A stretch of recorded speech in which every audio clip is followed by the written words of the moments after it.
Ang ibig ko sabihin, ipipilit. Ipapaliwanag ko in 1 minute. I mean it!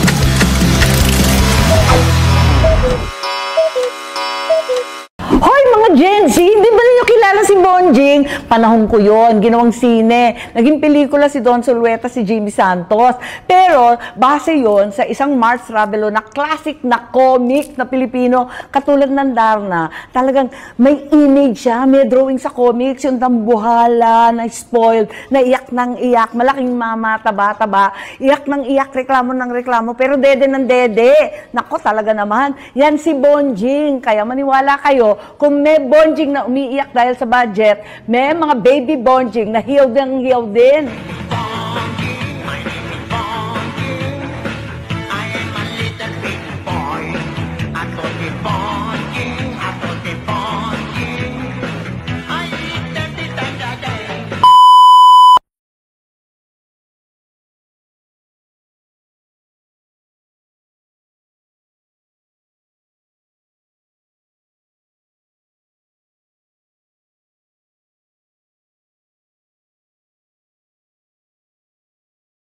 I am not a Filipino for nothing.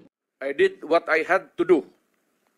And whether you believe it or not, I did it for my country.